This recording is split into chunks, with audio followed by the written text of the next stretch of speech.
Tengan ustedes muy buenas noches y bienvenidos a un nuevo programa de Los Consejos de Manolo, que como todos los martes puntualmente nos reúne a la mesa familiar para hablar de estos temas de interés general, de prevención, de recomendaciones, de sugerencias, como yo siempre digo, para alertar, no para alarmar. Pero es bueno que la gente sepa lo que está pasando para saber también cómo manejarnos, cómo prepararnos, qué nos espera, qué se va a hacer. Es bueno siempre conocer, entonces uno puede adelantarse, tomar las prevenciones que uno pueda ir imaginando en un contexto que es bastante incierto todavía, ¿no es cierto? Y que no deja de, como yo les digo, desde que empezó la pandemia nos deja de sorprendernos, ¿no? Hoy, bueno, las noticias, es bueno que lo sepan, no son buenas, valga la contradicción, ¿no? Se hablaba de la famosa segunda ola, que cuándo iba a llegar, cuándo llegó. Bueno, evidentemente estamos en la segunda ola, comenzó hace unos días y hoy por primera vez desde que empezó la pandemia, los casos en la República Argentina han superado los 20.000 en un día. Si uno mira, si uno dice 20.000, así como un número frío, dice, bueno, pero hay países que tienen muchos más. No es nuestro problema, ¿no es cierto? El problema es el que tenemos nosotros. Y más aún cuando hay algo que hay que entender y que por ahí se habla mucho y que la gente por ahí no llegamos a comprender bien. Yo me pongo en el lugar de ustedes, escucho a los especialistas, a los infectólogos, a los expertos, y a veces tiran así los datos y los números rápido y cuesta entenderlos. Pero, por ejemplo, si nosotros decimos tenemos 20.000 casos positivos en el día de hoy, ¿por qué 20.000 casos positivos? Porque se han testeado 75.000 personas. De esas 75.000 personas que se hicieron el test, más de 20.000 dieron positivas. Si uno hace un número rápido, no exacto pero rápido, quiere decir que estamos en un porcentaje importante, ¿no es cierto? Casi en el 30%. Quiere decir que si hubiésemos testeado el doble, los casos serían exactamente el doble de los que fueron hoy. Y como siempre decimos, los casos que son la noticia del día, uno automáticamente tiene que decir, lo multiplico por 3 o por 4. Esa es la realidad. No son 20.000, son 60, 70, 80, ¿no? Porque hay mucha gente que no se testea, porque no tenemos la capacidad de testear que tienen otros países. Bueno, dicho esto, ¿por qué? Como yo siempre les digo, para estar alertas, porque seguramente a partir de ahora y a raíz de estos números que estamos hablando, van a haber cambios. Se sabe que se está trabajando ya en estas horas fuertemente en los niveles que corresponden y que a nosotros no nos corresponde tocar también, pero sobre posibles medidas a implementar, medidas que no van a ser blandas, que van a ser rígidas, duras, estrictas y que seguramente, ojalá, no nos lleven a lo que pasó el año pasado. Yo creo que no hay una chance o una posibilidad de volver a ese tema, a ese lugar. Pero sí tenemos que saber, esto es así, tenemos que saber de que van a haber nuevas medidas, de que van a haber restricciones y que todo eso impacta en nosotros, no solamente en la salud, impacta en lo económico, impacta en nuestra vida social, impacta en nuestra psiquis, en nuestras emociones, en nuestros estados de ánimo. Por eso la importancia de hablar de estas cosas, ¿no? Por eso, y como para cerrar un poco esta pequeña introducción que siempre hacemos para ir actualizando lo que va pasando semana a semana con el COVID, les traje un gráfico que es el último que ha salido, para que conozcamos un poco el tema de las vacunas. ¿Cómo funcionan las vacunas? Porque la gente dice, ya tengo la vacuna, ya estoy liberado, ya puedo salir, tiro el barbijo, camino, me voy, tomo un café. No, no es así. No es así. El tema es el siguiente.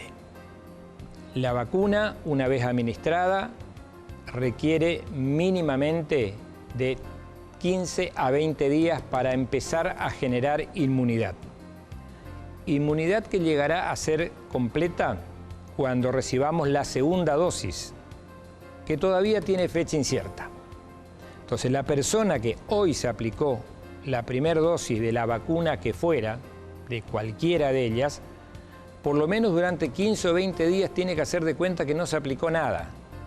Tiene que seguir con el barbijo, con el jabón, con el alcohol en gel, con evitar las reuniones sociales, con no juntarse con la gente. ¿Por qué? Porque todavía no están inmunizados. ¿Y cuál va a ser el porcentaje en que van a estar inmunizados? ¿Por qué les traje este gráfico que les voy a mostrar ahora? Si me acompañan, por favor. Este pequeño gráfico que ven acá a mi derecha es una representación de las vacunas, ¿no? Lean de abajo hacia arriba, del 30 al 100, ¿no? Esto nos está mostrando la eficacia de protección que brinda cada vacuna. Ahí abajo la vemos a la vacuna conocida como China, vamos a llamarla así. Es evidentemente la que menos protección brinda, la que menos eficacia tiene, 40%. Después venimos con la AstraZeneca, también conocida por todos nosotros. Y llegamos a una que es la Johnson & Johnson, que tiene una característica distintiva, que es una sola dosis. Una sola dosis, pero tiene una eficacia del 70%. ¿Qué quiere decir? Que tengo un 70% de estar protegido y un 30% de contraer la enfermedad. Estamos ahí más o menos en el medio. Y la que más nos ha llegado a nosotros, que es la Sputnik, la tenemos en el 90 y pico por ciento. Como ven ahí arriba, junto con la Pfizer, la Moderna, algunas a las cuales no tenemos acceso. ¿Qué quiere decir esto? Esto quiere decir que con la Sputnik, que es la que más se ha administrado en la provincia, estamos casi en un 90% de protección. Obviamente que lo vamos a estar a ese nivel cuando tengamos la segunda dosis, que en teoría se aplicaba a los 21 días, algunos se han aplicado, pero ahora ha pasado a las 12 semanas. ¿Por qué se ha adoptado esta estrategia? Porque se ha visto que con una dosis no se llega al 90% de inmunidad, pero se llega, por ejemplo, a un alto porcentaje de inmunidad. Entonces, ¿qué se prefiere? Se prefiere o se ha optado por inmunizar a la mayor cantidad de gente con una inmunidad menor, pero un universo más amplio. Esa es la realidad, ¿no? Entonces, también hay algo importante que recalcar sobre las vacunas y con esto terminamos. Las vacunas, una vez administradas en las dosis correspondientes y con esa eficacia que vimos en la imagen, en el gráfico que les acabo de mostrar, no les va a proteger el 100% de la enfermedad, pero sí va a evitar que se contagien de una enfermedad grave. O sea, disminuye la morbimortalidad, lo que se conoce como morbimortalidad. Quiere decir que aquella persona que esté correctamente vacunada se va a enfermar, pero probablemente no requiera una internación, probablemente no requiera una terapia intensiva y el uso de un respirador. Y a lo mejor pueda transitar su enfermedad en su domicilio quizás, o en una internación común. Pero para eso tenemos que lograr lo que se conoce comúnmente como inmunidad de rebaño. La inmunidad de rebaño es aquella en la cual un país ha accedido a que el 60 o el 70% de su población ha sido vacunado. Bueno, estamos lejos, como están la mayoría de los países todavía, pero es la luz que se ve al final del túnel, ¿no es cierto? Mientras tanto, lo que siempre les digo, más allá de que tengamos una, dos o dos dosis de vacuna o ninguna, hagamos de cuenta que no tenemos nada. Barbijo, alcohol en gel, distanciamiento y sobre todo evitar las reuniones sociales innecesarias. Estos son los consejos de Manolo, como todos los martes. Así que vamos a la presentación.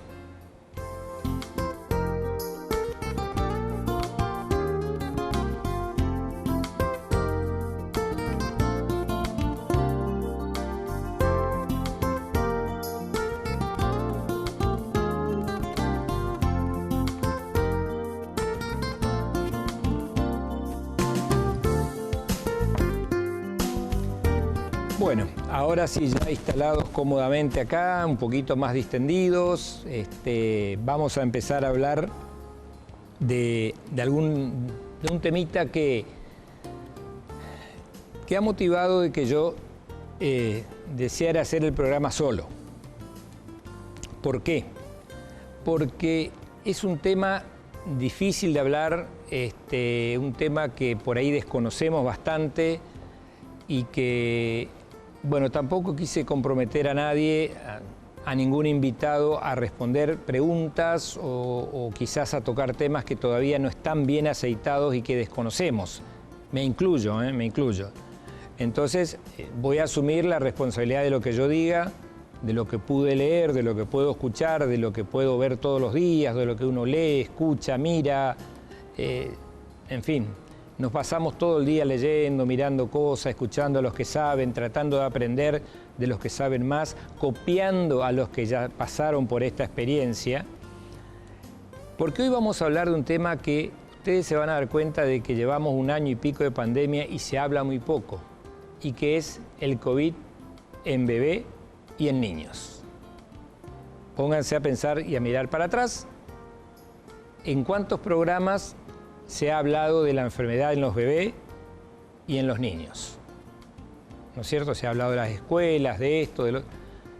Y yo entiendo que los padres que tienen bebés recién nacidos, bebé de meses, bebé que nació anoche, bebé que tiene 15 días, o un chico que todavía no va a la escuela, o que está por ir a la escuela, tiene muchas dudas. Y esas son las dudas que vamos a tratar de aclarar.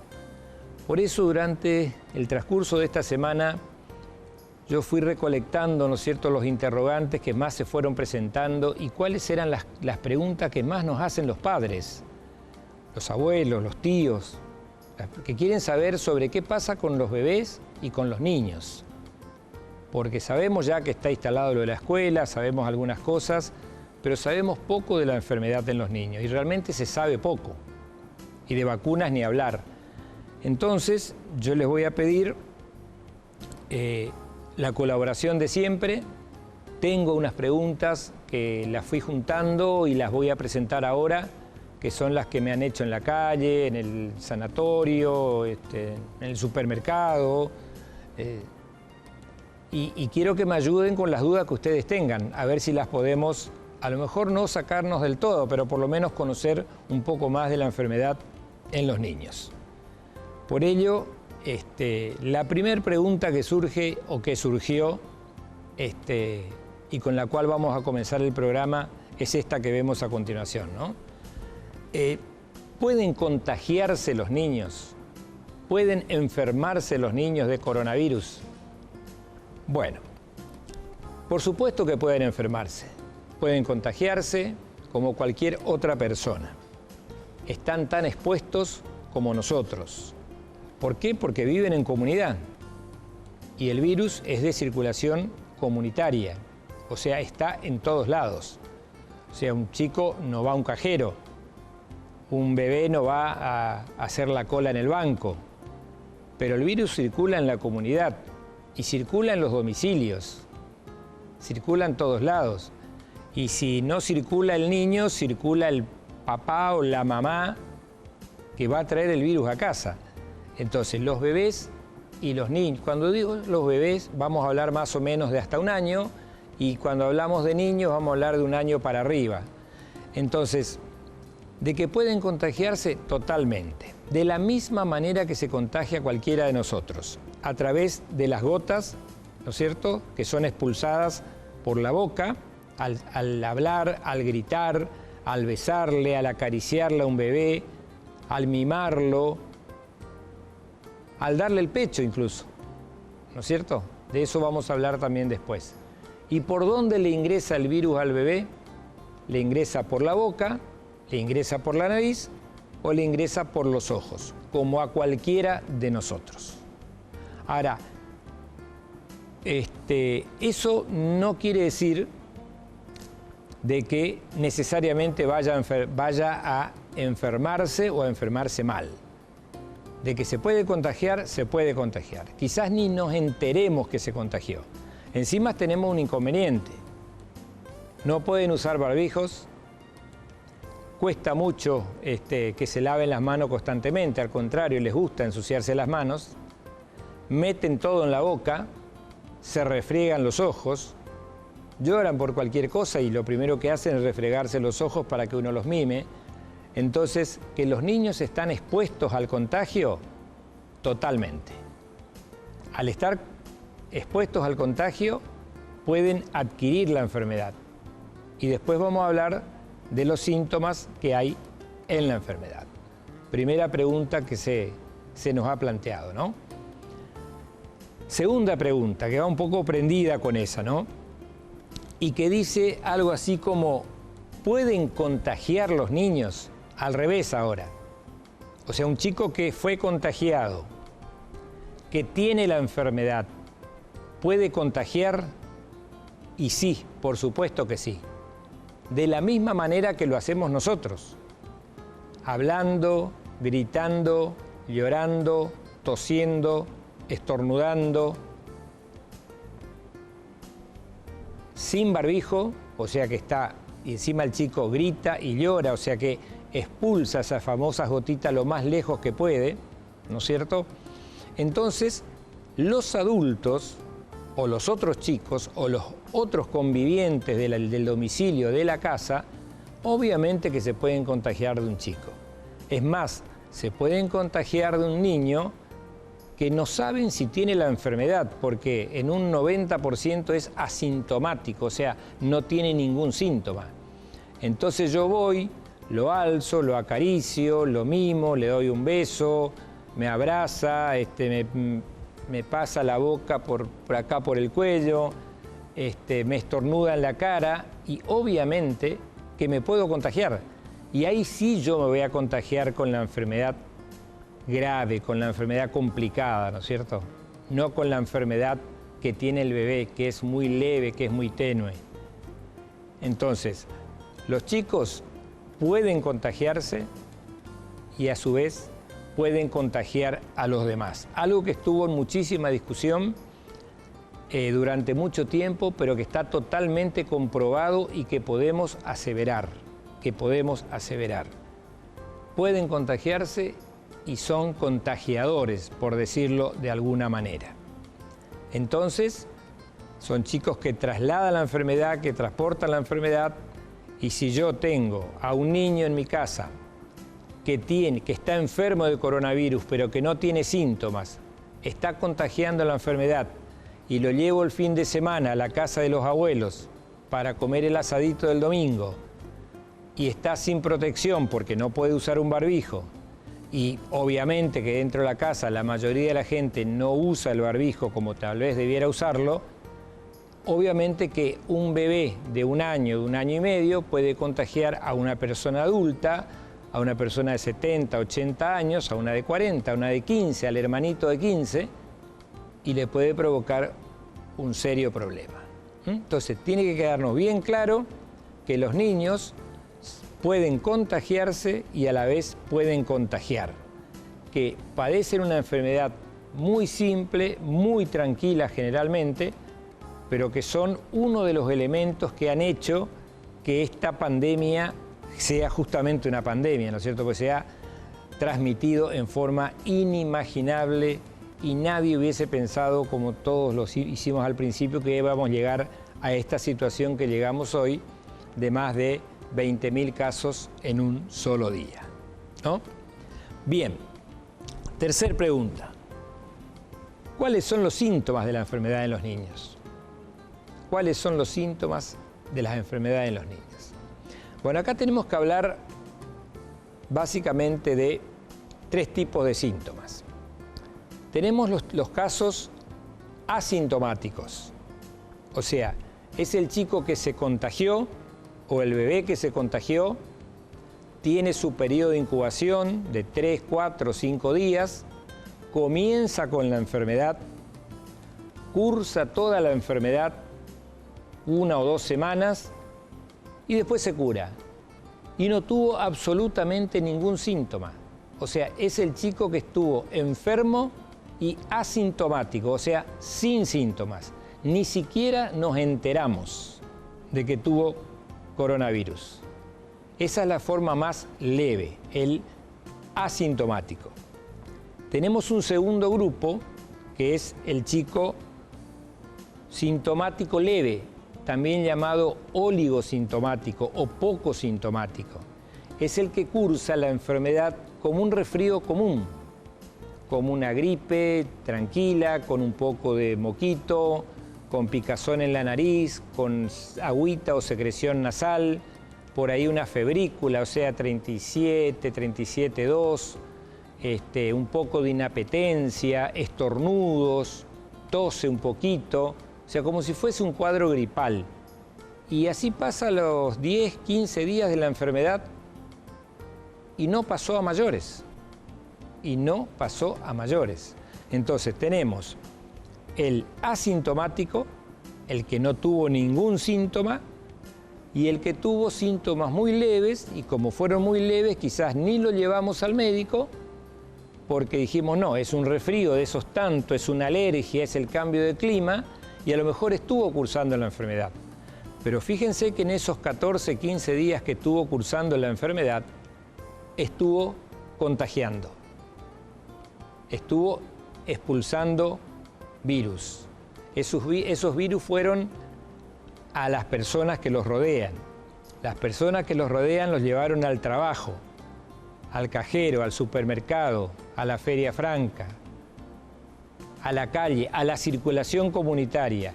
Y así fueron transmitiendo la enfermedad de uno a uno hasta llegar a esta situación que tenemos actualmente.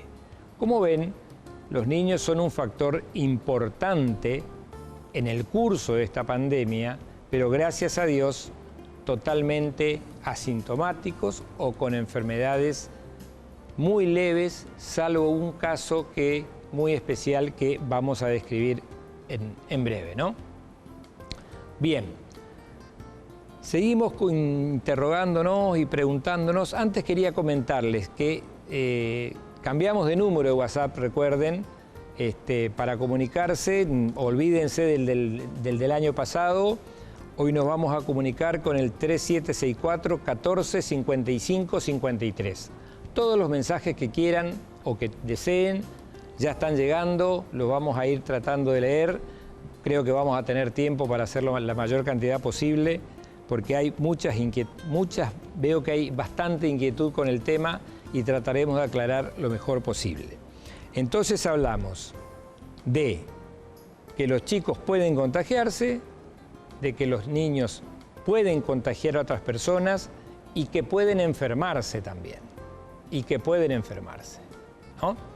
Bien, si seguimos preguntándonos si pueden aparecer otros síntomas. Sí, puede aparecer una enfermedad un poco más grave, pero ya estamos hablando de un cuadro que es más raro, que es excepcional, pero que no por ello es imposible, ¿no? Y que es una enfermedad que se llama síndrome multisistémico post-COVID. Para hacerla fácil, son chicos que de esto que hablamos, que han tenido la enfermedad, que la han transcurrido en forma asintomática o con pocos síntomas y se han, entre comillas, curado. y a los 15, 20 días o al mes quizás aparecen con una enfermedad tremenda que se llama síndrome multisistémico post-COVID porque afecta prácticamente a todo el organismo. Es gravísimo, gracias a Dios es poco frecuente y es un chico que ya no tiene la enfermedad, sino que esto es como una secuela de la enfermedad, una complicación de la enfermedad y que aparece después que ha terminado la enfermedad. Y que solo podemos detectarla porque le tosamos los anticuerpos y vimos que el chico ya tuvo la enfermedad.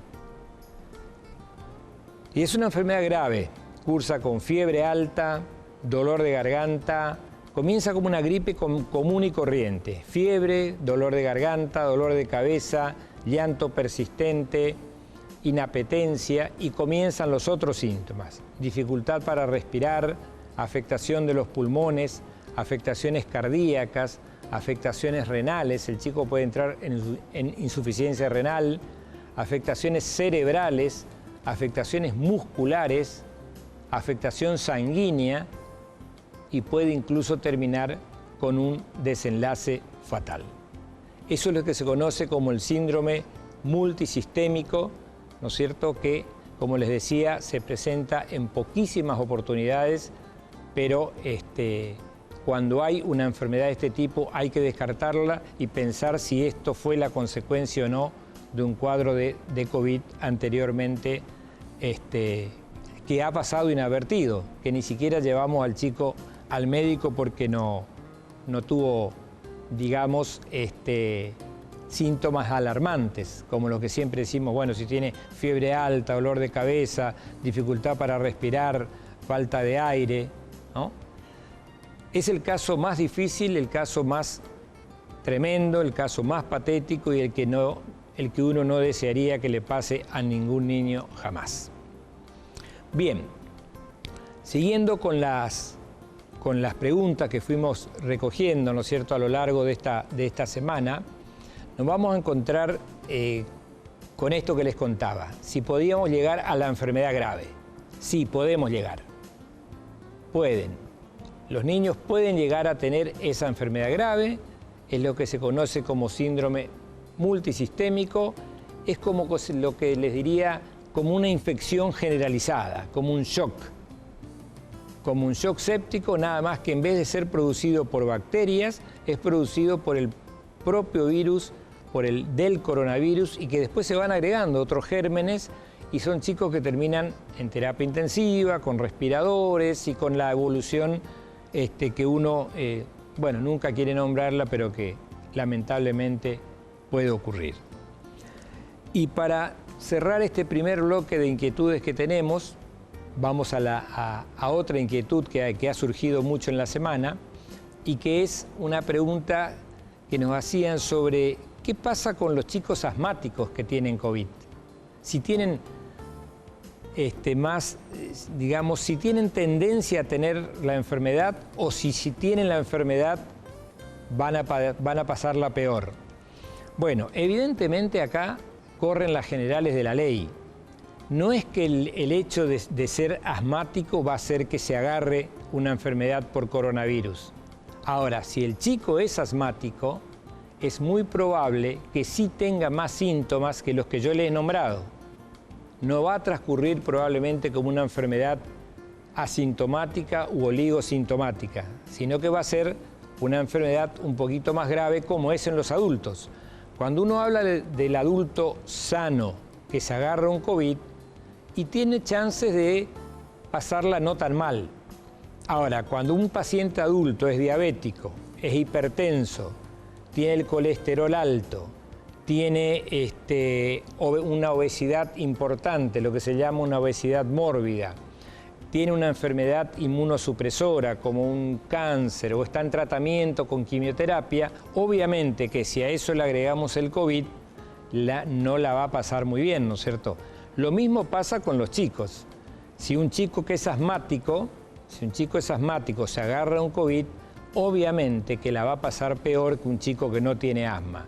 No quiere decir que vaya a tener un mal desenlace, pero va a ser mucho más sintomática, ¿no es cierto?, que otro chico que es completamente sano.